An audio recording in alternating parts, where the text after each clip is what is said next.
Hey guys, welcome to my YouTube channel Azological One Destination for All Information।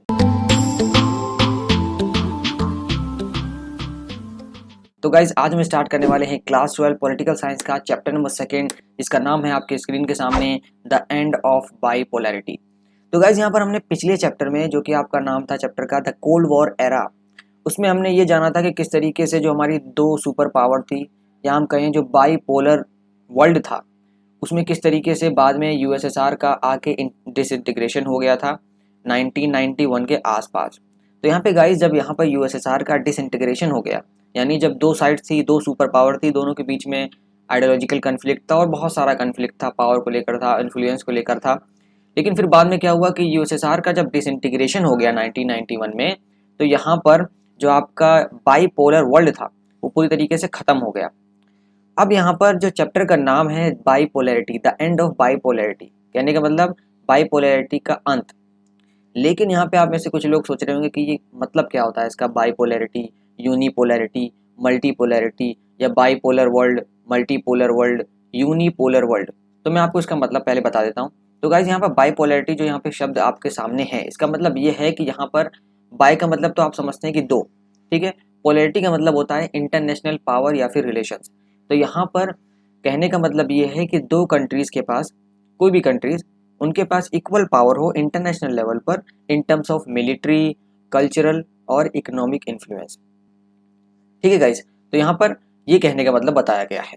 अब यहाँ पर इस तरीके से अगर हम मल्टीपोलर वर्ल्ड की बात करेंगे, तो मल्टीपोलर वर्ल्ड में भी यही मतलब है कि मल्टी का मतलब हो गया आपका यहाँ पे बहुत सारी कंट्रीज़, है ना। मल्टी का मतलब बहुत सारी कंट्रीज़, और वही चीज़ यहाँ पर इकोनॉमिक इन्फ्लुएंस सबके पास रहेगा, कल्चरल इन्फ्लुएंस भी सारी कंट्रीज़ के पास रहेगा। ये है मल्टीपोलैरिटी, और इसी को ज़्यादातर कंट्रीज़, मेजॉरिटी ऑफ कंट्रीज जो है सपोर्ट करती हैं इंटरनेशनल लेवल पर और इंटरनेशनल प्लेटफॉर्म पे। अब अगर हम बात करें यहाँ पर द एंड ऑफ बाइपोलैरिटी की, तो इस चैप्टर में हम पढ़ने क्या वाले हैं। तो गाइस इस चैप्टर में हम जो है बहुत इंटरेस्टिंग वे में कवर करने वाले हैं आपका कि किस तरीके से यूएसएसआर ख़त्म होने के बाद रशिया और बाकी जो फॉर्मर सोवियत रिपब्लिक थे, यानी जो उनके पहले के मेंबर्स थे सोवियत यूनियन के, उनकी इकोनॉमी का सिचुएशन कैसा हुआ। क्या उन्होंने अपना जो है, जो उनकी आइडियोलॉजी थी उसको चेंज कर लिया, क्या उन्होंने अपना पॉलिटिकल और इकोनॉमिक सिस्टम बदल लिया। तो ये सारी की सारी चीज़ें बहुत ही इंटरेस्टिंग वे में कवर करने वाले हैं। और हम एक इंसिडेंट भी आपको बताएंगे कि इस तरीके से एक वॉल थी जिसका नाम था बर्लिन वॉल। वो वॉल जर्मनी में आपकी है, जिसकी वजह से जर्मनी का विभाजन हुआ था, डिवाइड हो गई थी ईस्ट जर्मनी और वेस्ट जर्मनी में। जैसे हमने आपको बताया था कि किस तरीके से आपका जो नेटो अलायंस था वो वेस्ट अलायंस कहलाता था, और जो आपका वॉर्सो पैक्ट था वो ईस्ट अलायंस कहलाता था। तो यहाँ पर इसी तरीके से ईस्ट जर्मनी ईस्ट अलायंस में थी, वेस्ट जर्मनी वेस्ट में थी। यूरोप का भी यही हाल था अगर ओवरऑल देखें तो बर्लिन में 1989 में एक इवेंट हुआ। क्या इवेंट हुआ कि जो बर्लिन वॉल थी, जिस वॉल की वजह से ही पूरी जो है हम कह सकते हैं एक निशानी थी ये वॉल, दो जो है सुपर पावर की विभाजन की, उसी तरीके से यहाँ पर इस वॉल को तोड़ दिया गया, ठीक है। इस वॉल को दोनों तरफ से तोड़ दिया गया, और फिर वही आपका कहलाया यूनिफिकेशन ऑफ जर्मनी, ठीक है गाइस। क्या कहलाया? Unification of Germany. तो कहने का मतलब ये है कि यहाँ पर आपका जो सुपर पावर का दोनों की लड़ाई थी, और धीरे धीरे क्या हुआ कि इसी हिस्टोरिकल जो पूरी इवेंट्स था, इसकी वजह से आते आते 2 साल बाद 1991 में यूएसएसआर का फाइनली डिसइंटीग्रेशन हो गया। और धीरे धीरे क्या हुआ कि यहाँ पर जो पूरी तरीके से बाइपोलर वर्ल्ड था, जहाँ पे दो सुपर पावर थी, वो ख़त्म हो गया, उसका अंत हो गया। अब यहाँ पे आप में से कुछ लोग पूछ सकते हैं कि भाई ये तो बताओ कि कैसे ख़त्म हो गया, अचानक से कैसे यूएसएसआर ख़त्म हो गया, इसके कॉन्सिक्वेंस क्या थे, इसके रीजंस क्या थे। तो वही सब हम कवर करने वाले हैं इस वीडियो में, बने रहिएगा पूरे अंत तक, बहुत ही इंटरेस्टिंग वे में।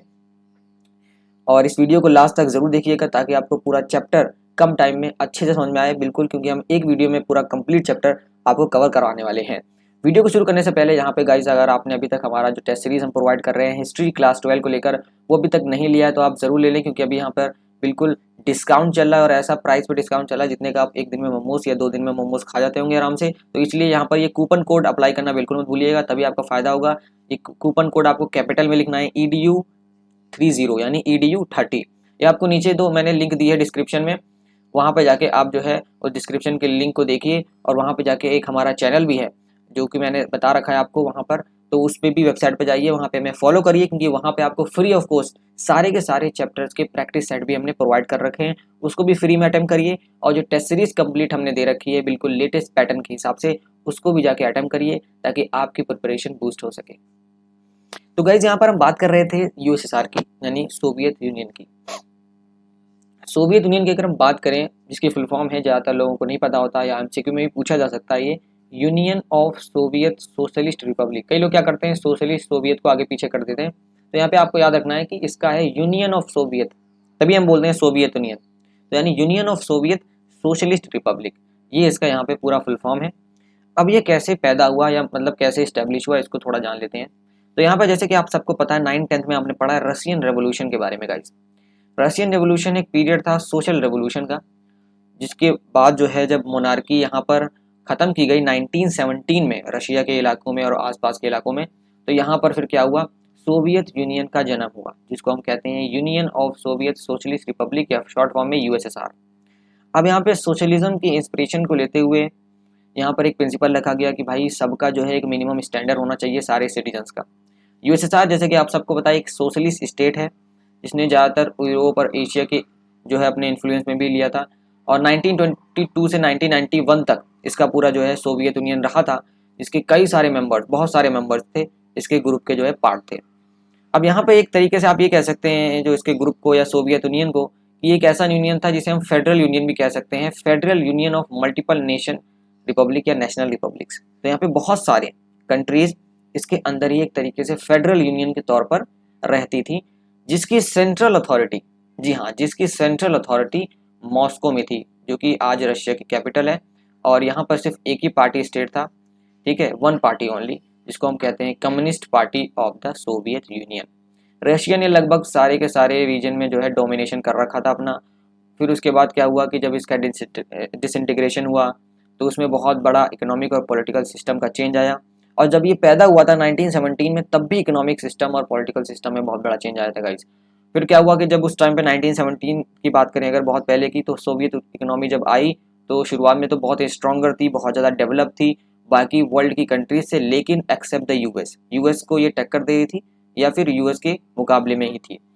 हाउएवर, हालांकि अगर बात करें तो सोवियत सिस्टम जो है बहुत ज़्यादा ब्यूरोक्रेटिक माना जाता है और बहुत ज़्यादा ऑथोरिटेरियन माना जाता है। इसी के साथ साथ यहाँ पे अगर हम बात करें आर्म रेस की, तो भाई डिफेंस सेक्टर में क्या मामला है इसका।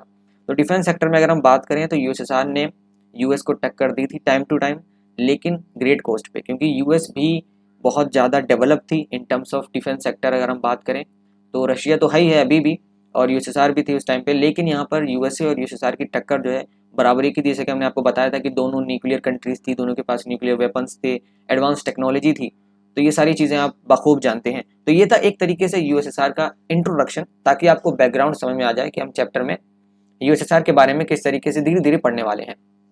अब यहाँ पे सवाल मेन ये है कि यार ये डिसइंटीग्रेशन हुआ कैसे, मतलब यूएसएसआर खत्म कैसे हुआ अचानक से। तो दरअसल हुआ क्या कि टाइम बीतता जा रहा था, समय चल रहा था अपना, दोनों में कोल्ड वॉर चल रहा था, जैसे कि पिछले चैप्टर में हमने कहानी सुना समझा। तो यहाँ पे हुआ क्या कि धीरे धीरे क्या हुआ कि नई नई टेक्नोलॉजिकल डेवलपमेंट्स होने के कारण, आप सबको पता है कि जो पूरा यूएसएसआर था या जो पूरा कम्युनिस्ट सिस्टम होता है वो पूरा लॉक होता है। आज भी अगर आप चाइना में देखेंगे तो चाइना की न्यूज़ या चाइना की खुफिया जानकारी किसी को जल्दी मिल नहीं पाएगी। आज के समय में भी अगर हम कोविड की बात करें तो कहाँ किसी को जल्दी पता चला था, जबकि वो बहुत पहले ही शुरू हो गया था पनपना। तो इसी तरीके से अगर हम रशिया की बात करें पहले टाइम पे, तो यहाँ पर वो भी कम्युनिस्ट स्टेट था, वो तो प्रॉपर था, एकदम कट्टर आप मान सकते हैं। तो उस टाइम पे भी यहाँ पर टेक्नोलॉजिकल डेवलपमेंट जो बाहर हो रही थी वर्ल्ड में, वो यूएसएसआर तक नहीं पहुँच पा रही थी, बिकॉज ऑफ क्लोज्ड इकोनॉमी, या हम कहें कि एक तरीके से क्लोज नेशन था। तो इसकी वजह से क्या हुआ कि एक जो शख्स थे हमारे यहाँ पे जिनका नाम था मिखाइल गोर्बाचेव, आपको नाम ज़रूर याद रखना है इनका, जिनको जनरल सेक्रेटरी बनाया गया कम्युनिस्ट पार्टी का, communist party of the Soviet union का जनरल सेक्रेटरी बनाया गया 1985 में। आपको टाइम भी याद रखना है कब बनाया गया, 1985 में इनको जनरल सेक्रेटरी बनाया गया। तो इन्होंने क्या किया, इन्होंने बहुत सारे, जब लोगों ने इस पर एजिटेशन जताया, क्योंकि टेक्नोलॉजिकल डेवलपमेंट हो नहीं रहा था, प्रोडक्शन फिर इतनी ज़्यादा हो नहीं पाई, वर्ल्ड कंपटीशन में एक तरीके से बात करें तो ये लोग धीरे धीरे नीचे आना शुरू हो गए थे, करप्शन बहुत बढ़ गया था, जैसे हमने पीछे बताया कि बहुत ब्यूरोक्रेटिक था, बहुत ज़्यादा ऑथोरिटेरियन था। तो इस तरीके से क्या हुआ कि यहाँ पर बहुत सारे रिफॉर्म्स पॉलिसीज़ लाई गई बिकॉज ऑफ पीपल, क्योंकि लोग यहाँ पर काफ़ी नाराज़गी जता रहे थे, जितने भी इंटेलेक्चुअल थे, और लोग जो है एजिटेट कर रहे थे, लोग इसके खिलाफ जा रहे थे कि जो है हमारे यहाँ पर इतना जो रिफॉर्म्स हैं वो क्यों नहीं लाया गया, जब लोगों को पता चला इसके बारे में कि हमारा जो पॉलिटिकल सिस्टम है वो इतना अच्छा वेल ऑर्गेनाइज नहीं हो पा रहा है। तो यहाँ पर हुआ क्या कि रिफॉर्म्स लाए गए, लेकिन बहुत धीरे धीरे ये रिफॉर्म्स काम कर रहे थे गाइज। बाद में क्या हुआ, इनकी पॉलिसीज़ को भी क्रिटिसाइज़ किया गया कि भाई जब यहाँ पर रिफॉर्म्स लाए गए हैं तो इसको सही से इम्प्लीमेंट क्यों नहीं कराया जा रहा। तो क्या किया यहाँ पर यूएसएसआर के लोगों ने, कहा कि भैया अब हमें जो है ओल्ड स्टाइल ऑफ रूल नहीं चाहिए, बहुत हो गया तुम्हारा पुराने स्टाइल का जो है रूल करना कम्युनिस्ट पार्टी का। उन्होंने कहा कि अब हमें भाई सीधे सीधे फ्रीडम चाहिए। जी हाँ, यूएसएसआर के लोगों ने कहा कि भाई अब हमें सीधा सीधा फ्रीडम चाहिए कम्युनिस्ट पार्टी से। तो यहाँ पर रशिया, यूक्रेन और बेलारूस 3 मेजर कंट्रीज थी, 3 मेजर रिपब्लिक्स थी जो यूएसएसआर की। इन्होंने कहा कि भाई देखो ठीक है, जब लोगों का एजिटेशन हुआ, प्रोटेस्ट हुआ, फिर एक तरीके से जब पब्लिक इकट्ठा हो गई तो बड़ी पावर हो गई कम्युनिस्ट पार्टी के सामने, तो उन्हें फिर घुटने टेकने पड़े। फिर धीरे धीरे क्या हुआ कि दिसंबर 1991 तक आते आते यूएसएसआर का डिसइंटीग्रेशन हो गया। तो ये था पूरा जो है गोरबाचेव और डिसइंटीग्रेशन ऑफ द यूएसएसआर की कहानी। आपको जरूर याद रखना है कि मिखाइल गोरबाचेव कौन थे, जनरल सेक्रेटरी थे communist party of the Soviet union की, 1985 में बनाए गए थे। अब अगर यहाँ बात करें कि क्या क्या मेन रीजंस हो सकते हैं, अगर डिटेल में बात करें, वैसे तो मैंने आपको बताया कुछ कुछ की किस तरीके से करप्शन चल रहा था, इकोनॉमिक सिचुएशन हालात सही नहीं थे, वेल ऑर्गेनाइज सिस्टम नहीं चल रहा था। चलिए पॉइंट वाइज अगर बात कर लें, क्योंकि मान लीजिए एमसीक्यू में अगर आ जाता है तो आपको पॉइंट वाइज याद तो रहे कम से कम। तो यहाँ पे पहला रीजन हम कह सकते हैं कि इंटरनल वीकनेस यहाँ पे बढ़ती जा रही थी। जी हाँ, जो एक तरीके से पॉलिटिकल सिनेरियो था, जैसे कि हमने बताया कि कई लोगों ने प्रोटेस्ट करना शुरू किया इनके पॉलिसीज़ के खिलाफ, इनको क्रिटिसाइज़ करना शुरू किया। तो यहाँ पे हम कह सकते हैं कि इनकी खुद की इंटरनल वीकनेस बढ़ने लगी थी, इनका खुद का जो पॉलिटिकल सिनेरियो था वो कमज़ोर पड़ने लगा था। दूसरा यहाँ पे इंपॉर्टेंट पॉइंट ये है, इंपॉर्टेंट रीज़न ये है इकोनॉमिक इंस्टीट्यूशन का फेल होना। जी हाँ, इंस्टीट्यूशन जो थे, जितने भी इकोनॉमिक इंस्टीट्यूशन बोले तो मतलब जैसे इंडिया में आप समझ सकते हैं आरबीआई हो गया, नाबार्ड हो गया, उस तरीके से वहाँ पे भी रशिया में इकोनॉमिक इंस्टीट्यूशन थे। तो वहाँ पे वो लोग भी सही से काम नहीं कर पा रहे थे और जो लोगों की एस्पिरेशन थी उसको भी मीट नहीं कर पा रहे थे, इसलिए यहाँ पर जो इकोनॉमिक इंस्टीट्यूशन है वो भी फेल हो गया। तीसरी जो इंपॉर्टेंट रीज़न है यहाँ पे वो ये है कि इकोनॉमिक स्टैग्नेशन का आना, यानी इकोनॉमी बिल्कुल बर्बाद हो जाना, ख़त्म हो जाना। इतना ज़्यादा हाई डिफेंस एक्सपेंडिचर था, इतना ज़्यादा खर्चा हो गया था कंट्री का, इतने बड़े लेवल पर करप्शन हो रहा था, तो इसकी वजह से क्या हुआ, पूरी इकोनॉमी जो है तहस नहस हो गई, स्टैग्नेशन आ गया। स्टैग्नेशन का मतलब इन्फ्लेशन रेट लगातार बढ़ रहा था, पॉवर्टी बढ़ते जा रही थी। और दूसरी बात यहाँ पे, या हम कहें चौथा रीज़न ये है कि यहाँ पर नेशनलिज्म धीरे धीरे लोगों में बढ़ना शुरू हुआ, और विद इन रिपब्लिक्स, यानी जो सोवियत यूनियन के अंदर नेशनल रिपब्लिक्स थे उनके अंदर ये जो है इच्छा जागने लगी कि हमें भी अब सोवरेनिटी चाहिए, बहुत हुआ हमारा जो है ओल्ड स्टाइल का रूल ये सब, और अब हमें जो है यहाँ पर फ्रीडम चाहिए। इंक्लूडिंग जो है रशिया, बाल्टिक रिपब्लिक्स में भी आपने देखा किस तरीके से यहाँ पे लोगों ने डिमांड किया और पॉलिसीज़ को क्रिटिसाइज़ किया। जो आपका यहाँ पर लास्ट सेकेंड रीज़न हो सकता है, या मैं कहूँ अगर आपका पांचवा रीज़न, वो ये है कि यहाँ पर इनके पास ओपननेस बहुत कम था, क्योंकि यहाँ पर कोई ट्रांसपेरेंसी नहीं थी, कोई गवर्नमेंट की जवाबदेही नहीं थी, बस जो है अथॉरिटी का सेंट्रलाइजेशन था, जो डिसीजन आता था ऊपर से आता था। इतने बड़े लैंड पर, इतना वास्ट लैंड पर, इतने वास्ट एरिया में सिर्फ एक सेंट्रल अथॉरिटी का होना और खाली नाम का फेडरल होना, मतलब उसमें अगर देखा जाए तो करप्शन इतना ज़्यादा था। तो इस वजह से यहाँ पर जो ओपननेस थी, जो ट्रांसपेरेंसी थी, वो लोगों के साथ अच्छी नहीं बन पाई। तो ये भी एक रीज़न कह सकते हैं। और जो लास्ट रीज़न है वो हमने बताया आपको किस तरीके से लोगों में नेशनलिज्म की भावना जगी और सोवरेनिटी की जो है डिज़ायर लोगों में जो है आया, और लोगों को जब पता चला इसके बारे में कि भाई ओल्ड स्टाइल ऑफ रूल इतना अच्छा नहीं है, लोगों ने क्रिटिसाइज़ करना शुरू किया, लोग अवेयर हुए, तो वहाँ पर जो है फ्रीडम की मांग भी उठना शुरू हो गई। तो ये सारे इंपॉर्टेंट रीजंस हैं जो आप सबको नोट डाउन अगर करना है तो आप कर सकते हैं, आपको याद रखने के लिए, जो कि रिस्पॉन्सिबल हैं सोवियत यूनियन के डिसइंटीग्रेशन के लिए। अब यहाँ पर डिसइंटीग्रेशन के बाद आगे अगर थोड़ा कहानी में बढ़ें तो कहने का मतलब है डिसइंटीग्रेशन के बाद उसके कॉन्सिक्वेंसेस क्या हुए, उसके नतीजे क्या हुए, उसके नताइज क्या हुए। तो यहाँ पे गाइस देखिए, सबसे पहला तो रिजल्ट यही हुआ साफ साफ कि यहाँ पर कोल्ड वॉर ख़त्म हो गई। एक गुड न्यूज़ भी हम कह सकते हैं, लेकिन एक बैड न्यूज़ भी थी यूएसएसआर के लिए और बाकी फॉर्मर सोवियत रिपब्लिक के लिए, वो आपको आगे पता चलेगा। तो यहाँ पर पहला कॉन्सिक्वेंस ये हुआ कि जो कोल्ड वॉर चल रही थी दोनों कंट्रीज़ के बीच में, दोनों सुपर पावर के बीच में, दोनों अलायंस के बीच में, वो ख़त्म हो गई। और दूसरा यहाँ पर इम्पॉर्टेंट कॉन्सिक्वेंस ये हुआ कि यहाँ पर जो पावर रिलेशंस था पूरी तरीके से एक कंट्री का दूसरी कंट्री के साथ वर्ल्ड पॉलिटिक्स में जो रिलेशन चल रहा था वो अचानक से चेंज हो गया, क्योंकि इसकी वजह से क्या हुआ, फिर जो आइडियाज़ थे वो भी चेंज होना शुरू हुए, जो इंस्टीट्यूशंस थे वो उन्होंने भी अपना जो है रुख बदल लिया पॉलिटिक्स, वर्ल्ड पॉलिटिक्स को देखते हुए। फिर उसके बाद यहाँ पे तीसरा इंपॉर्टेंट कॉन्सिक्वेंस ये था कि भाई अब तो अकेला राजा कौन बचा, यूएसए। सिर्फ सोल सुपर पावर जो वर्ल्ड में बचा था 1991 के बाद वो था यूएसए, और यूएसए ही एक ऐसा इकलौता सुपर पावर बना था। और आपको पता है कि ये कैपिटलिस्ट इकोनॉमी पे बेस्ड है, तो यहाँ पर यही एक सुपर पावर था और यही कैपिटलिस्ट इकोनॉमी का परचम ले रखा हुआ था। इसी तरीके से अगर हम बात करें तो न्यू कंट्रीज भी उभरना शुरू हुई। आप सबको पता है कि सोवियत यूनियन के अंदर बहुत सारे मेंबर्स थे, बहुत सारे मेंबर स्टेट्स थे, जो बाद में क्या हुआ कि जिनको सोवरेनिटी चाहिए थी, जिनको फ्रीडम चाहिए था, उन्होंने क्या किया कि अपना खुद का जो है एक इंडिपेंडेंट कंट्रीज अपनी इस्टेब्लिश करी उसी के अंदर। क्यों, जब सोवियत यूनियन का डिसइंटीग्रेशन हुआ तो यहाँ पर न्यू कंट्रीज जो है उभर कर सामने आई। फिर उसके बाद जो लास्ट कॉन्सिक्वेंस था यहाँ पे वो ये था कि भाई देखो सोल सक्सेसर, यानी आगे जो यूएस के बाद रहेगा, यूएसएसआर के बाद। फॉर एग्जांपल मैंने आपको कोल्ड वॉर में बताया था कि यूएनएससी की जो सीट थी, यानी यूनाइटेड नेशनल सिक्योरिटी काउंसिल की जो सीट थी वो रशिया ने इनहेरिट कर ली थी। उसका सक्सेसर कौन बना था, रशिया बना था। परमानेंट सीट जो थी 5, उसमें रशिया ने उसको इनहेरिट कर लिया था, पहले यूएसएसआर के पास थी। तो ये आपके पांचों के पांच एक कॉन्सिक्वेंस है डिसइंटीग्रेशन के, यूएसएसआर के।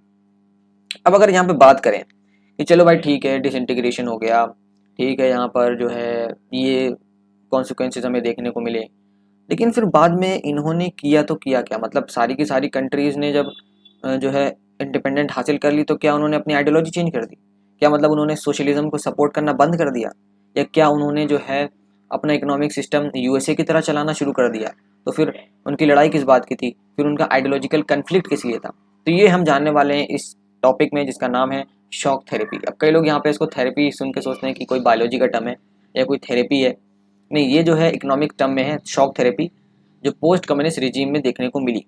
तो यहाँ पे हुआ क्या गाइस कि जब यहाँ पर बहुत सारी कंट्रीज टूट के बिखर गई थी, सबने अपना अपना इंडिपेंडेंट कंट्री स्टैब्लिश कर लिया था, तो यहाँ पर शॉक थेरेपी को क्या कहते हैं। शॉक थेरेपी का मतलब ही यही है कि ऑथोरिटेरियन सोशलिस्ट सिस्टम से चेंज होना एक डेमोक्रेटिक कैपिटलिस्ट कंट्री में या डेमोक्रेटिक कैपिटलिस्ट सिस्टम में, रशिया में, सेंट्रल एशिया में, ईस्ट यूरोप में, और इसी को कहा जाता है शॉक थेरेपी। यानी शॉक हुआ और थेरेपी हो गई, यानी चेंज हो गया इनका पूरा सोशल पॉलिटिकल सिस्टम। अब ये किसके द्वारा इन्फ्लुएंस था, ये पूरा जो शॉक थेरेपी था ये था वर्ल्ड बैंक के द्वारा, इंटरनेशनल मॉनेटरी फंड के द्वारा, है ना, इसे हम आईएमएस या आईएमएफ भी कहते हैं।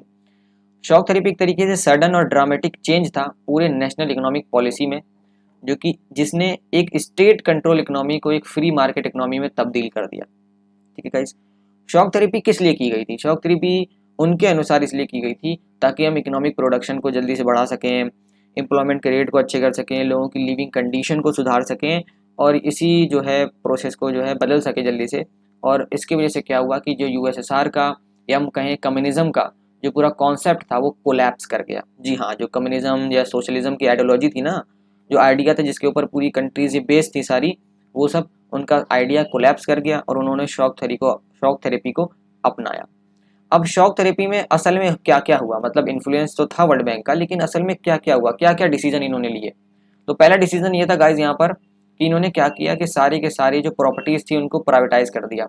जी हाँ, आप सबको पता है कि सोशलिज्म या सोशलिस्ट कंट्रीज या कम्युनिस्ट कंट्रीज में सारी की सारी प्रॉपर्टीज गवर्नमेंट के हाथ में होती है। शॉक थेरेपी में क्या हुआ कि यहाँ पर सारी की सारी प्रॉपर्टीज को प्राइवेटाइज कर दिया गया, प्राइवेट सेक्टर के हाथ में दे दिया गया।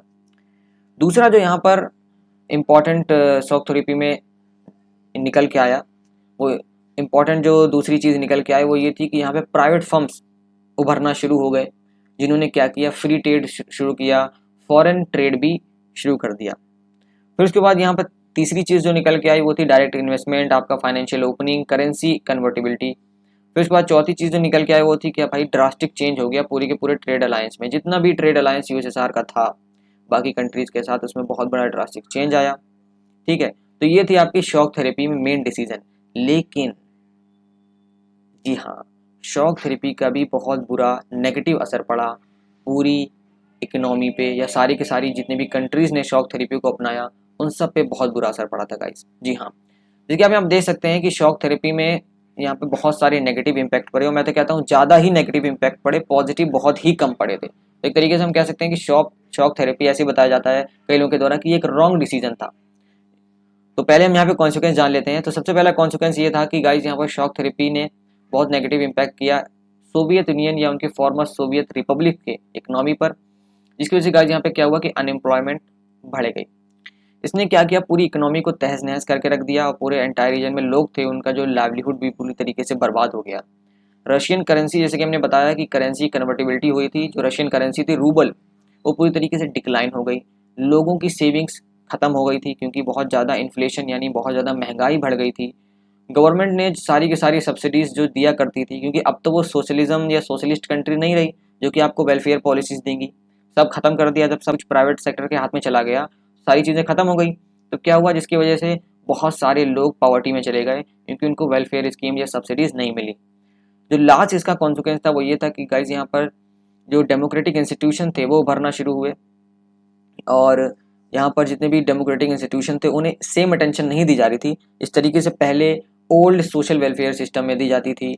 यहाँ पे एक और इम्पॉर्टेंट पॉइंट ये था गाइज कि यहाँ पे इंटेलेक्चुअल जितने भी थे, जितने भी एजुकेटेड मैन पावर थी, वो सब यहाँ पे माइग्रेशन करके चली गई। जिस तरीके से आप देखते हैं कि यहाँ पर कभी कभार एक टॉपिक लिया जाता है ब्रेन ड्रेन का, किस तरीके से इंडिया से लोग यूएस जाते हैं या इंडिया से लोग इंग्लैंड जाते हैं या कहीं किसी भी कंट्री में जाते हैं अपॉर्चुनिटीज़ के लिए। तो इस तरीके से यहाँ पे जब भाई यूएसएसआर का पूरा सिस्टम ही कोलैप्स हो गया, तो फिर जाहिर सी बात है कि ज़्यादातर जो इंटेलेक्चुअल थे, एजुकेटेड मैन पावर थी, वो भी यहाँ से माइग्रेट होके किसी और कंट्रीज में चले गए। ये था पूरा आपका यहाँ पर शॉक थेरेपी कॉन्सिक्वेंस और शॉक थेरेपी किस तरीके से यहाँ पे करी गई थी। लेकिन एक और चीज़ मैं आपको बता दूंगा इसकी, यहाँ पर चाइना भी तो कम्युनिस्ट कंट्री थी, तो चाइना के साथ ये सब क्यों नहीं हुआ। आपके मन में सवाल आएगा कि चाइना भी तो कम्युनिस्ट कंट्री थी, चाइना के साथ ये सब क्यों नहीं हुआ। तो चाइना के साथ इसलिए नहीं हुआ क्योंकि चाइना ने 1960s में आते आते दो चीज़ें करी। पहली इंपॉर्टेंट चीज़ ये करी कि भाई देखो, हम जो है अपने सिस्टम में बदलाव लाएंगे, हम मानते हैं कि हाँ टेक्नोलॉजिकल डेवलपमेंट हुई है। तो उन्होंने क्या किया कि धीरे धीरे स्लोली यहाँ पर उन्होंने रिफॉर्म्स लाए, स्लोली इकोनॉमिक रिफॉर्म्स लाए अगर हम बात करें। क्योंकि क्या हुआ, फिर उनको टेस्ट भी करना था अगर कोई लॉस होता तो ताकि वो लॉस को भी उसको भर सकें। लेकिन शॉक थेरेपी दूसरी तरफ देखें तो शॉक थेरेपी तो अचानक से एकदम चेंज हो गया, पूरा सिस्टम बदल गया, हालात बदल गए, जज्बात बदल गए। तो उस तरीके से यहाँ पर इकोनॉमिक इंस्टीट्यूशन पूरा कोलैप्स कर गया, इकोनॉमी पूरी बर्बाद हो गई। तो उसकी वजह से ये एक रीज़न था।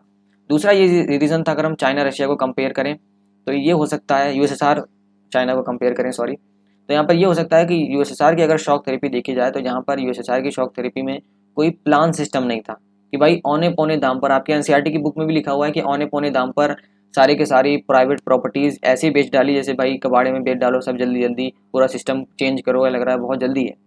तो लेकिन इसमें क्या हुआ, चाइना ने क्या किया था कि फॉरेन डायरेक्ट इन्वेस्टमेंट के लिए या बाहर से इन्वेस्टमेंट के लिए इन्होंने स्पेशल इकोनॉमिक जोन बनाया था चाइना ने। ये मैंने आपको खाली समझाने के लिए बता रहा हूँ कि स्पेशल इकोनॉमिक जोन बनाया, जिसमें क्या हुआ कि बाहर की कंट्रीज आके इन्वेस्टमेंट कर सकती हैं और एक प्रॉपर उन्हें सारी फैसिलिटीज़, इकोनॉमिक फैसिलिटीज़ सारी दी जाएंगी।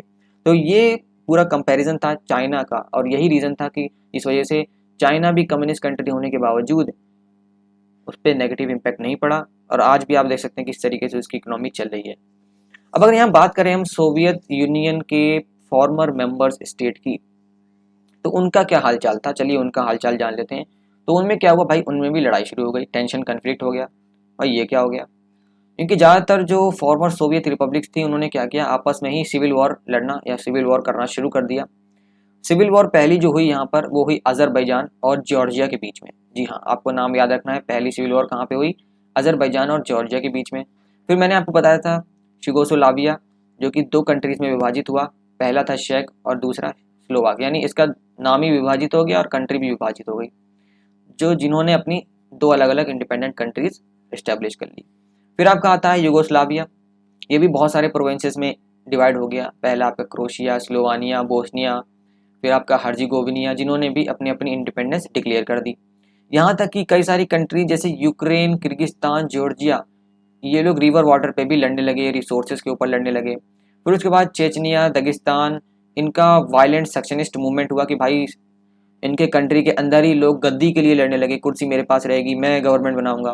फिर उसके बाद यहाँ पे तजिकिस्तान की बात करें तो इसमें भी बहुत भयानक सिविल वॉर हुआ, जो कि 10 साल तक चला, 2001 तक, बिल्कुल रिसेंट, मतलब 21st सेंचुरी तक इन्होंने अपनी लड़ाई जो है सिविल वॉर तजिकिस्तान में चलती रही। सेंट्रल एशिया की बात करें तो एक तरीके से सेंट्रल एशिया, जो आपको फोटो में भी दिख रहा होगा यहाँ पे मैप, एक तरीके से कंपटीशन बन गया था, कंपटीशन का जोन बन गया था between outside power and oil companies. यहाँ पर क्योंकि उनकी इकोनॉमिक सिचुएशन भी नहीं थी, डेप्थ में चले गए थे, तो ये सारे के सारे जो टेंशन कन्फ्लिक्ट पूरे फॉर्मर सोवियत रिपब्लिक में हमें देखने को मिलेगा। अब यहाँ पर अगर हम देखें तो ये सब तो ठीक है, तो उस टाइम पे जितने भी पोस्ट कम्युनिस्ट कंट्रीज थी, बहुत सारी कंट्रीज थी यूएसएसआर के अंदर, और रशिया भी था मेनली। तो इंडिया का क्या रिलेशन था, या इंडिया ने किस तरीके से यहाँ पे इस पर रिएक्ट किया? तो गाइस देखिए, यहाँ पर डिसइंटीग्रेशन होने के बावजूद भी इंडिया ने एक अच्छा खासा फ्रेंडली रिलेशन बरकरार रखा पोस्ट कम्युनिस्ट कंट्रीज के साथ। तो जो स्ट्रॉन्गेस्ट रिलेशन था वो था मेनली रशिया के पास, रशिया जिसने सक्सेस, जो कि एक तरीके से सक्सेसर माना जाता है यूएसएसआर का। तो अगर हम बात करें इंडो रशियन रिलेशन की, तो एक one of the important aspect है इंडिया की फॉरेन पॉलिसी का। जी हाँ, क्यों? क्योंकि इंडिया और रशिया दोनों जो है कई सारे साइंटिफिक प्रोजेक्ट्स पे, कई सारे विजन पे अपना कॉमन जो है विजन शेयर करते हैं। जैसे कि पहला विजन इनका ये है, दोनों का, रशिया और इंडिया का, जो मानते हैं कि हमारा दोनों का विजन है, वो है मल्टीपोलर वर्ल्ड का।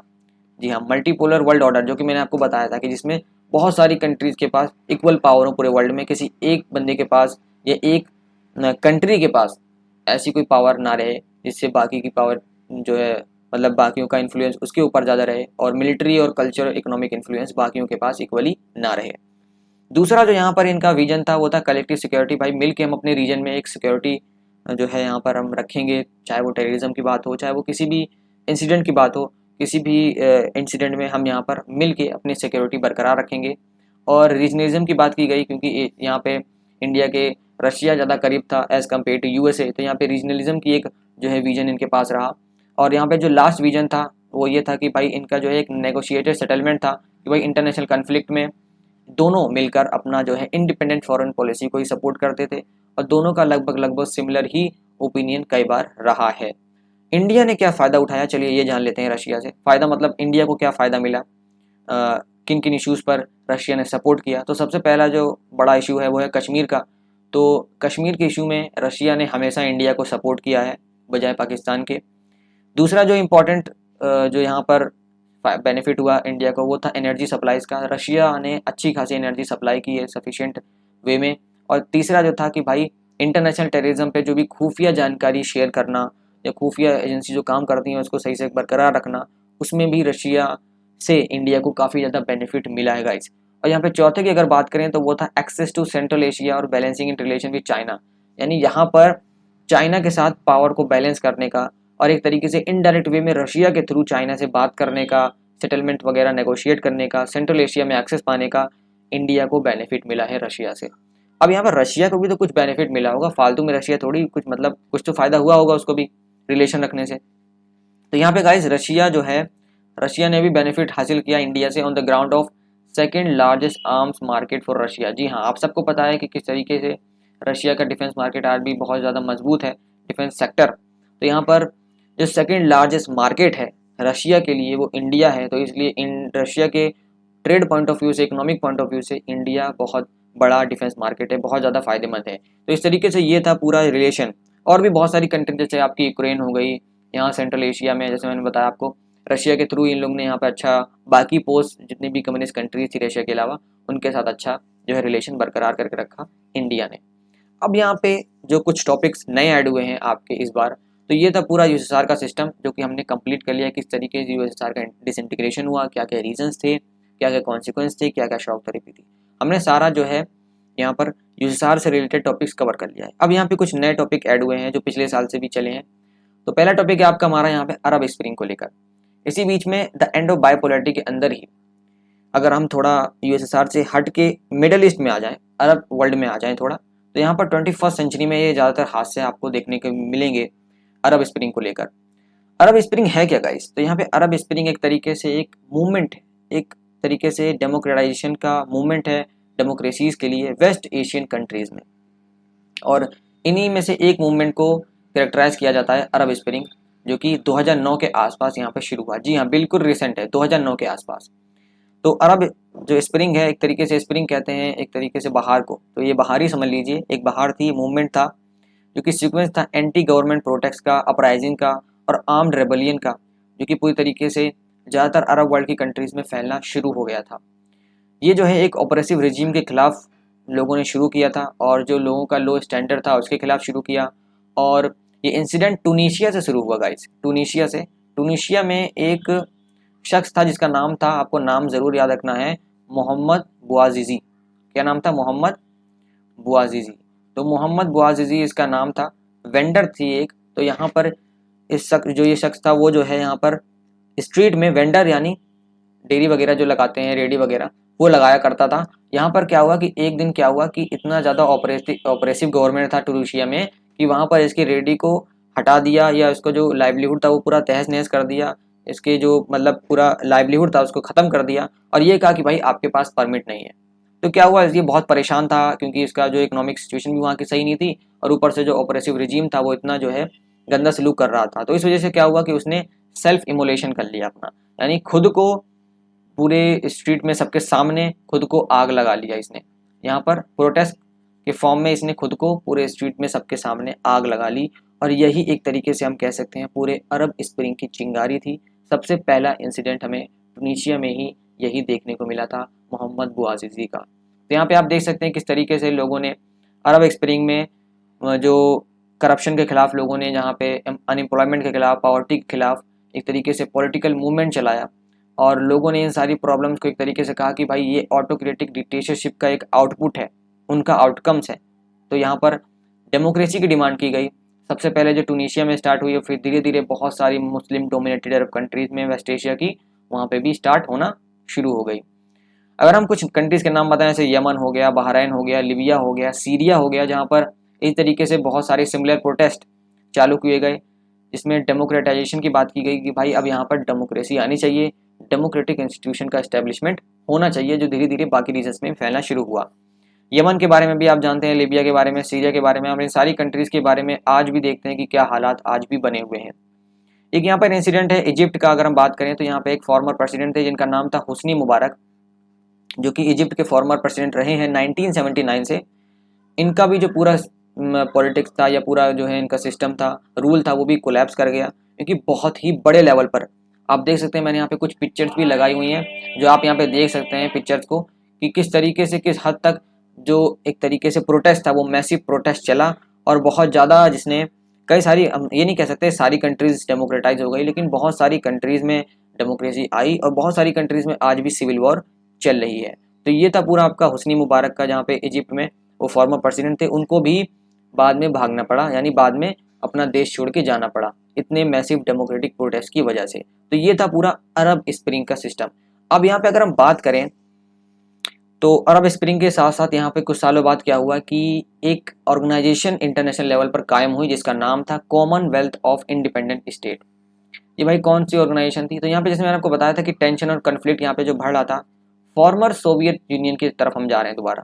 तो यहाँ पर जो टेंशन कन्फ्लिक्ट बढ़ रहा था यूएसएसआर में और उनकी फॉर्मर सोवियत रिपब्लिक में, उसको कम करने के लिए और इनकी यूनिटी को दोबारा बढ़ाने के लिए, क्योंकि एक तरीके से इनका हिस्टोरिकल अफिलिएशन बरकरार था, तो इसीलिए इनके यूनिटी को बढ़ाने के लिए इन्होंने क्या किया, एक कॉमनवेल्थ इस्टेब्लिश किया, जिसका नाम था कॉमनवेल्थ ऑफ इंडिपेंडेंट स्टेट।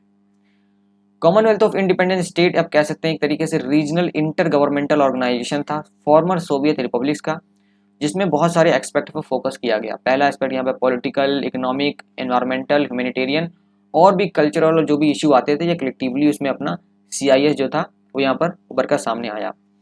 अगर हम बात करें यहाँ पर कि भाई किस तरीके से इसको इस्टेब्लिश किया, तो आप सबको पता है कि 1991 में डिसइंटीग्रेशन हुआ, फिर उसके बाद यहाँ पर CIS को इस्टेब्लिश किया गया।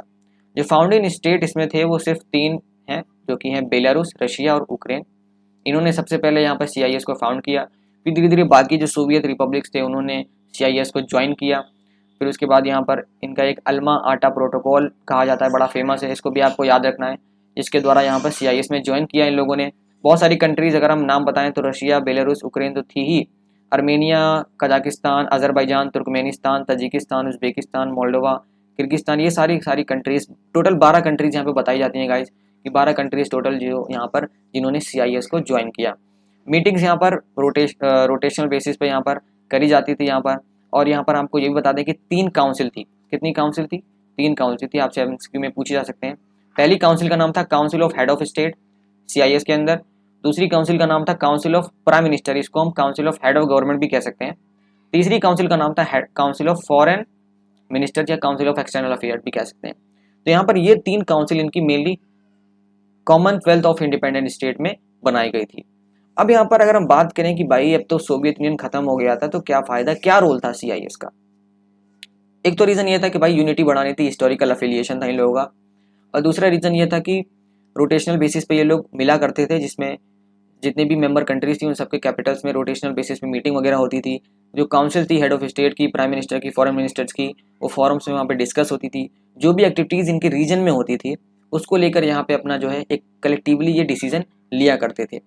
CISF कई सारी एक्टिविटीज़ को परफॉर्म करती है उनके CIS चार्टर के हिसाब से। इस तरीके से यूनाइटेड नेशन का चार्टर है, उस तरीके से इनका भी यहाँ पर एक चार्टर बना हुआ है, जो कि 1993 में साइन किया गया, ताकि various institution under CISF establish किया जा सके और इनके रूल्स एंड फंक्शंस को जो है एक तरीके से स्टेट किया जा सके, दिखाया जा सके। चार्टर ने कई सारे राइट्स और ऑब्लिगेशंस मेंबर कंट्रीज को दिए, जिसमें कि उनके गोल्स और प्रिंसिपल्स भी रखे गए। और चार्टर ने ये भी स्टेट किया कि भाई कॉमनवेल्थ जो है एक तरीके से सोवरेन इक्वालिटी के ऊपर बेस है, जहाँ पे सारे मेंबर्स को सोवरेन इक्वालिटी दी जाएगी, सब इंडिपेंडेंट हैं, सबका अपना अपना जो है इंटरनेशनल लॉ में अपना अपना जो है अलग से इंडिपेंडेंटली डिसीजन ले सकते हैं। कोई भी CISS का इसमें रॉन्गली इन्फ्लुएंस नहीं रहेगा। इसने ये भी मेंशन किया कि भाई कॉमनवेल्थ ऑफ इंडिपेंडेंट स्टेट है, वो यहाँ पर काम करेगा ट्रस्ट को बढ़ाने में, डेवलपमेंट के लिए, और यहाँ पर म्यूचुअल अंडरस्टैंडिंग को, फ्रेंडशिप को, और इंटर एथनिक जो भी अकॉर्ड साइन हुए हैं उनको लेकर, और जो भी मेंबर स्टेट्स हैं उनके कोऑपरेशन को लेकर यहाँ पर जो CIS है वो काम करेगा। कुल मिलाकर यहाँ पे हम कह सकते हैं कि CIS का काम एक तरीके से रिलेशन मजबूत करना था, रिलेशन को अच्छा करना था, जो tension conflict former Soviet Republic में उभर कर आ रहे थे उसको कम से कम करना था। ये एक तरीके से हम कह सकते हैं कि CIS का मेन रोल था यहाँ पर। अब यहाँ पर अगर हम बात करें मेंबर्स की, तो एक बार मैं दोबारा आपको याद दिला देता हूँ, क्योंकि मेंबर्स कई बार क्या होता है कि MCQ में पूछ सकते हैं कि बताइए इनमें से कौन सा मेंबर नहीं है। तो कुल मिला के 12 मेंबर हैं, हो सकता है कोई आपको 4 ऑप्शन दे दिया जाए, उसमें 3 कंट्रीज मेंबर हो और 1 ना हो, इसलिए यहाँ पे आप देख लीजिए, एक बार दोबारा याद कर लीजिए। पहला अर्मेनिया है, दूसरा अजरबैजान है, तीसरा बेलारूस है, जॉर्जिया है, कजाकिस्तान है, किर्गिस्तान है, मोल्डोवा है, रशिया है, तजिकिस्तान है, तुर्कमेनिस्तान है, यूक्रेन है, उज्बेकिस्तान है। जो कॉमनवेल्थ है इंडिपेंडेंट स्टेट्स, उसका हेडक्वार्टर जो यहाँ पर मिन्स्क में है, जो कि बेलारूस में स्थित है, ये आपको जरूर याद रखना है, इसमें मैं स्टार लगा देता हूँ। और यहाँ पर एक और इंपॉर्टेंट डिपार्टमेंट है CISS का, वो भी आपको याद रखना है, जिसको कहते हैं CIS एग्जीक्यूटिव कमेटी, जो कि यहाँ पर इकोनॉमिक अफेयर्स को देखती है, जो कि मॉस्को में सिचुएटेड है, मॉस्को रशिया में सिचुएटेड है। तो यानी 2 इनके इंपॉर्टेंट डिपार्टमेंट है। पहला जो इसके अंदर का है वो है CIS एग्जीक्यूटिव कमेटी, जो कि मॉस्को में है, रशिया में, और जो मेन इसका हेडक्वार्टर है वो है मिन्स्क, बेलारूस में। ये पिक्चर भी आप देख सकते हैं, इसको आप सेव कर सकते हैं, अगर चाहें तो याद भी कर सकते हैं, और याद करना चाहिए। तो यहाँ पर गाइस CIS के बाद अगर हम इसको हटाएं दूसरी तरफ, तो यहाँ पे दूसरी तरफ देखें तो अरब वर्ल्ड में या मिडल ईस्ट में गल्फ वॉर शुरू हुआ, जिसको हम खाड़ी या युद्ध कह सकते हैं, खाड़ी का युद्ध। तो गल्फ वॉर भी एक नया टॉपिक है जो आपका ऐड हुआ है।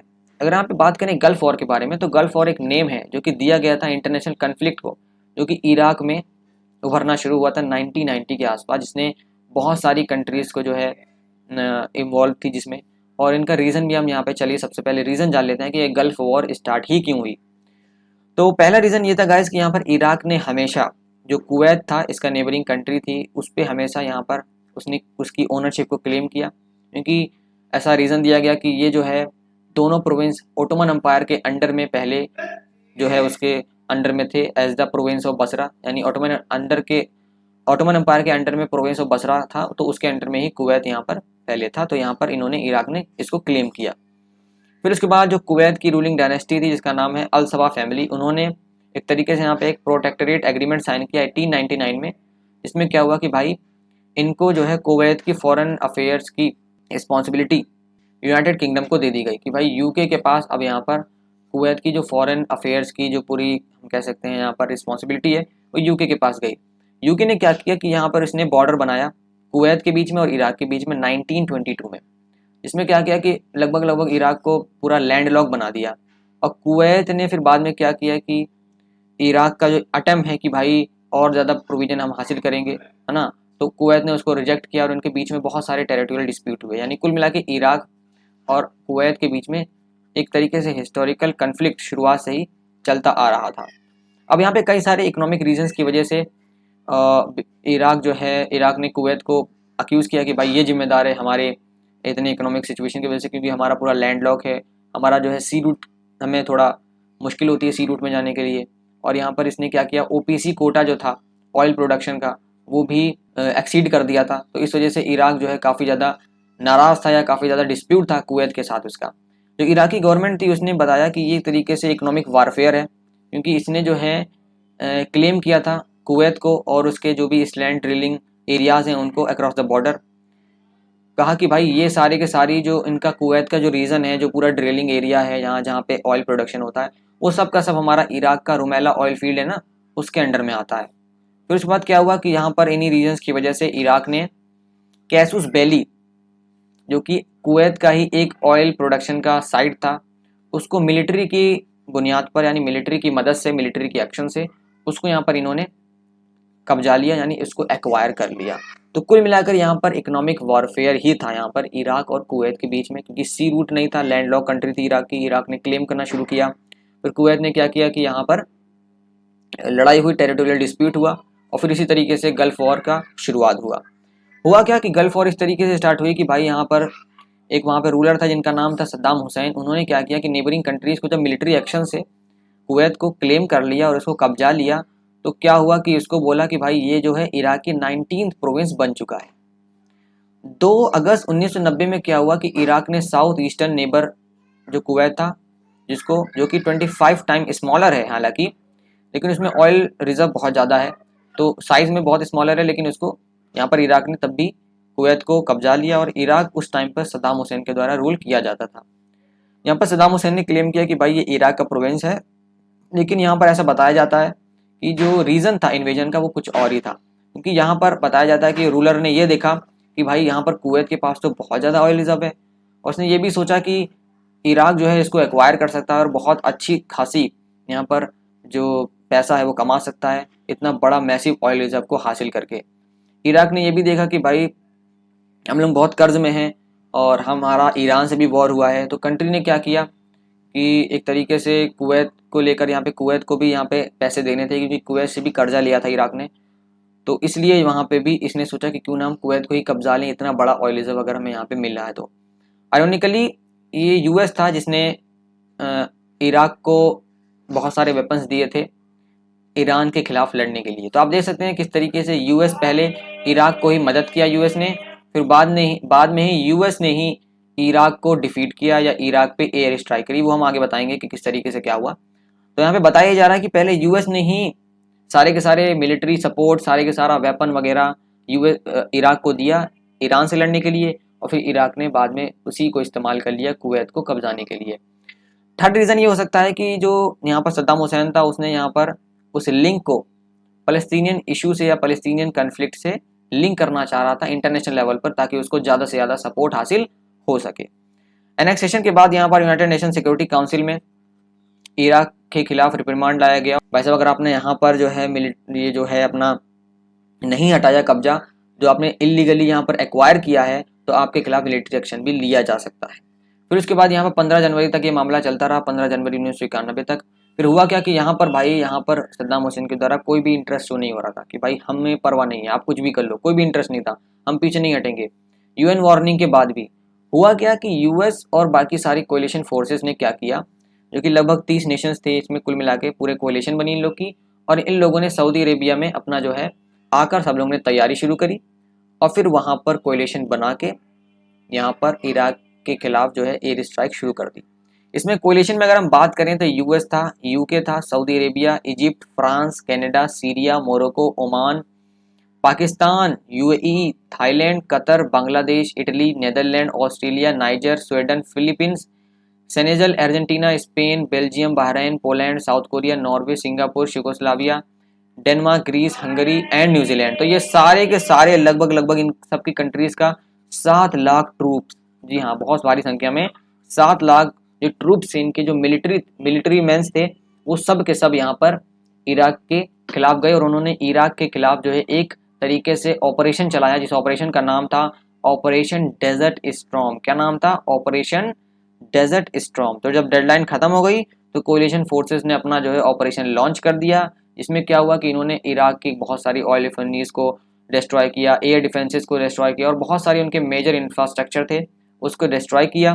और एक तरीके से हम कह सकते हैं कि ये एक नेवल और एरियल यानी नेवल के मतलब सी के थ्रू और एयर के थ्रू एक तरीके से बॉम्बार्डमेंट ऑफेंसिव माना गया। इसके बाद क्या हुआ कि ऑपरेशन डेजर्ट शील्ड भी दूसरा शुरू किया गया, जो कि एक ग्राउंड ऑफेंसिव था, यानी कि ज़मीनी स्तर पर जिसको शुरू किया गया वो तो एयर और नेवल बेस था। यहाँ पर ऑपरेशन डेजर्ट शील्ड जो था वो ग्राउंड ऑफेंसिव था, यानी वो ज़मीन पे लड़ाया गया, जो कि फरवरी में स्टार्ट हुआ। तो फरवरी एंड तक आते आते कुवैत को जो है सद्दाम हुसैन या इराक के हाथों से रिलीज कराया गया। जब बाद में यूएस ने और बाकी कोएलिशन फोर्सेस ने आखिरकार बाद में ऑपरेशन डेजर्ट शील्ड के बाद हरा दिया, तो उसके बाद यहाँ पर सीज फायर एग्रीमेंट साइन किया।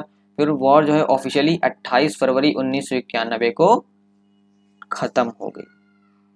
तो आप देख सकते हैं किस तरीके से पूरा जो है ड्रामेटिक सीन चला गल्फ वॉर का, जो कि मेनली यहाँ पर इराक और कुवैत को लेकर था। और आपने ये भी देखा किस तरीके से यूएस ने पहले इराक को हेल्प किया ईरान से लड़ने के लिए, और फिर बाद में इराक जब कुवैत को कब्जा लिया उसने, फिर यहाँ पे कोएलिशन के साथ इराक को भी अटैक किया। तो ये होता है इंटरनेशनल पॉलिटिक्स का पूरा मामला। और यहाँ पर जाहिर सी बात है कि जो एक्वाजिशन था वो इलीगल था, इसलिए यहाँ पर सारी के सारी कंट्रीज ने मिलकर कोएलिशन ने पूरा अटैक किया और कुवैत को रिलीज करा लिया। अब अगर हम यहाँ बात करें कि इसका रिजल्ट क्या हुआ, जो कंट्रीज थी जिन्होंने ट्रूप्स अपने इन्वेस्ट किए, अपना वेपन्स वगैरह गवाए, तो उनका क्या हुआ। तो भाई वॉर के बाद जब वॉर खत्म हो गई तो इराक को क्या करना था, एक सबमिशन देना था कि भाई अपना वो है जो रिपोर्ट तैयार करे और ये बताए कि उसके पास कोई केमिकल या कोई मास डिस्ट्रक्शन वाला वेपन्स तो नहीं है। तो इराक ने ऐसा बताया जाता है लगभग 25,000 से लेकर 50,000 तक अपने ट्रूप्स गवाए, और ऑलमोस्ट 3,000 से ज़्यादा जो नॉर्मल सिविलियंस थे उनकी भी जाने गई। अगर हम दूसरी साइड देखें कोएलिशन की साइड, तो वहाँ पर 300 ट्रूप जो है मारे गए थे। और जो कोएलिशन था, तो यहाँ पर अगर कोएलिशन में देखें तो कुवैत के खुद भी ट्रूप्स यहाँ पर आए थे और उनमें भी 4,000 ट्रूप्स मारे गए थे और 1,000 से ज़्यादा सिविलियंस की डेथ हुई थी। सऊदी अरेबिया और इसराइल ने भी बहुत सारे सिविलियंस को गंवाया इराकी मिसाइल अटैक जब हुआ था, क्योंकि सऊदी अरेबिया में ही यहाँ पर उन्होंने अपना बेस बनाया, सारी कंट्रीज़ ने आके तैयारी शुरू की। तो सऊदी अरेबिया को और इसराइल को भी बहुत सारा नुकसान यहाँ पर झेलना पड़ा। इंडिया यहाँ पर क्या रिएक्शन दिया, इंडिया में आपने देखा होगा कि इंडिया इस कोएलिशन में नहीं था, तो इंडिया पे यहाँ पे क्या रिलेशन था इंडिया का गल्फ वॉर के साथ। तो भाई देखिए, इंडिया जो है पहला अर्लीस्ट कंट्री रही है जिसने सद्दाम हुसैन की बैथ रेजिम को, बैथ पार्टी को रिकॉग्नाइज किया है। जी हाँ, इंडिया ने सद्दाम हुसैन की बैथ पार्टी को रिकॉग्नाइज किया और one of the earliest country रही है। और इराक क्योंकि कई बार प्रो इंडिया रही है, जब भी अगर कोई पाकिस्तान का इशू आया है तो ज़्यादातर वो जो पाकिस्तान इंडिया के इशू में इंडिया की तरफ ही झुकी है। तो यहाँ पर इंडिया के प्राइम मिनिस्टर उस टाइम के जो थे वो थे चंद्रशेखर। तो और जो इंडियन गवर्नमेंट थी उसने हमेशा एक तरीके से नॉन अलायंस स्टैंस बना के रखा, क्योंकि जब तक गल्फ वॉर चली तब तक इंडिया ने क्या किया, ना ही यूएस की तरफ कोई सपोर्ट जताया, ना ही इराक की तरफ कोई सपोर्ट जताया। नॉर्मल अपना जो है नॉन अलाइन का थोड़ा दूर रह के अपना वहाँ पे ओपिनियन दिया। हाउएवर इंडिया ने बताया कि भाई इनका कोई भी पैलेस्टीनियन इशू से या पैलेस्टीनियन कॉन्फ्लिक्ट से लिंकिंग नहीं है। अगस्त और अक्टूबर 1990 के बीच में इंडिया ने 1,75,000 से ज़्यादा जो इंडियन सिटीजन्स थे उनको कुवैत से निकाला, और ऐसा बताया जाता है कि गिनीज बुक ऑफ रिकॉर्ड में इसको दर्ज किया गया। क्यों? क्योंकि ये इवेंट माना जाता है कि लार्जेस्ट नंबर ऑफ लोगों का इवेंट था जो कि इवैक्यूएट किया गया एक सिविलियन एयरलाइन के द्वारा। इसको लिखा गया कि this event has the largest number of people evacuated by a civilian airliner. तो ये भी आपको ज़रूर याद रखना है, मैं इस पर स्टार लगा देता हूँ क्योंकि ये बहुत इंपॉर्टेंट है। Guinness book of world record है, ये आपके एमसीक्यू में आने के चांसेस ज़्यादा बन सकते हैं। तो यहाँ पर ये पूरा नज़ारा था गल्फ वॉर का। अब अगर हम दूसरी तरफ चलें, दूसरी तरफ हमारा टॉपिक है वो है मिडल ईस्ट क्राइसिस। तो इसी बीच में जहाँ पर ये सब मामला चल रहा था, अफगानिस्तान में भी बहुत सारी हलचल देखने को मिली। मिडल ईस्ट क्राइसिस में बात करें अगर, तो 11 सितंबर 2001 की बात है गाइस। यहाँ पर अमेरिका में बहुत बड़ा हादसा हुआ। अमेरिका की बिल्डिंग्स पर, अमेरिका की बहुत सारी इंफ्रास्ट्रक्चर पर, बहुत सारे मिलिट्री बेस पर अटैक शुरू हुए। नियरली जिसमें बताया जाता है कि 3,000 से ज़्यादा लोगों ने अपनी जानें गंवाई। यहाँ पर इस अटैक को 9/11 के नाम से भी जाना जाता है। अब आपके माइंड में पता चल गया होगा कि 9/11 जैसे मैंने नाम लिया होगा, क्योंकि ये काफ़ी मशहूर है 9/11 अटैक, जो कि एक तरीके से टेरर ग्रुप के द्वारा अमेरिका के ऊपर किया गया था।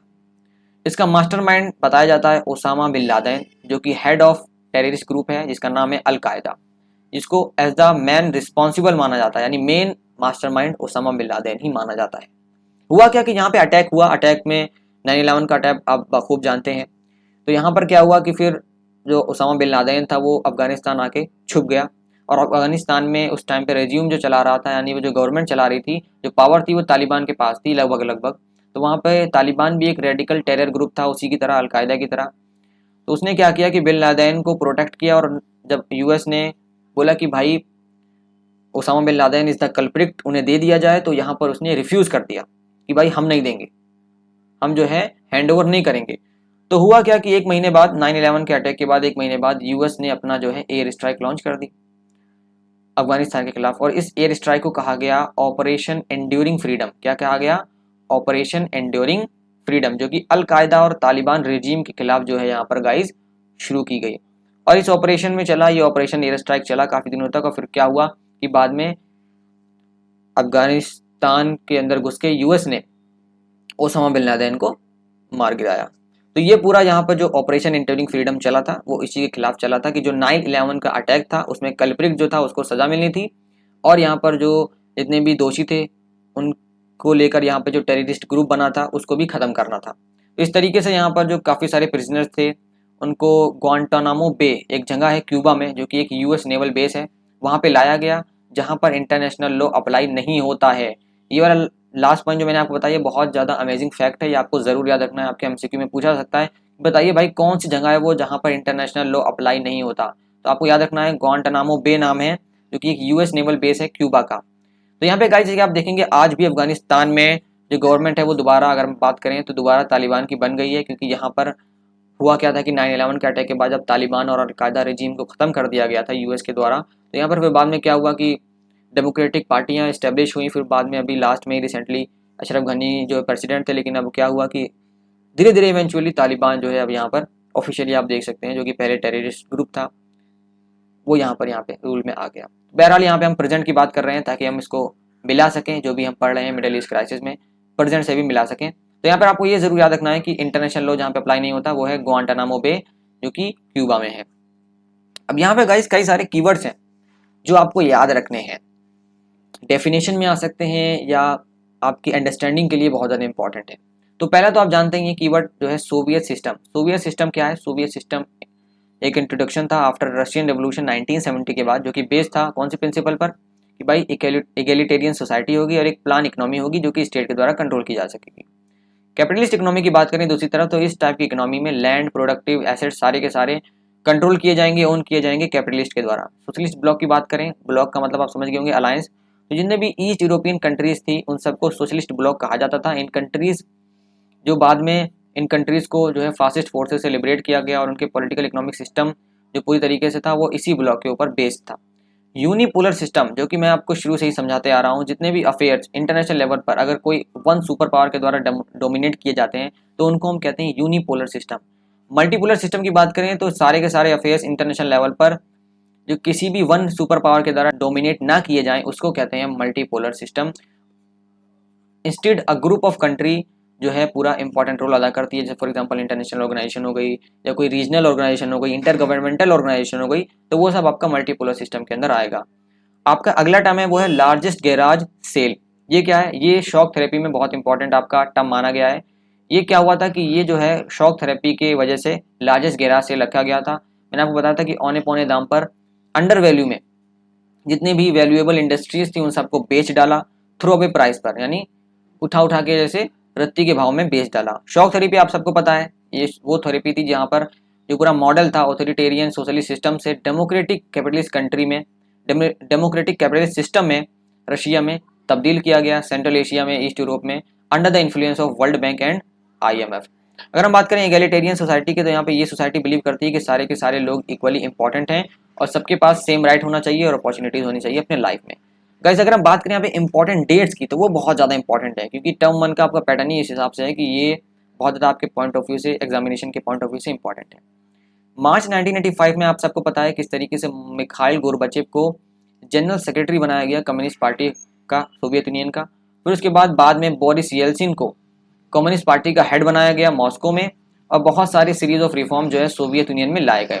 फिर उसके बाद 1988 में गाइस यहाँ पर इंडिपेंडेंट मूवमेंट शुरू किया गया लिथुआनिया में, एस्टोनिया में, लाटविया में।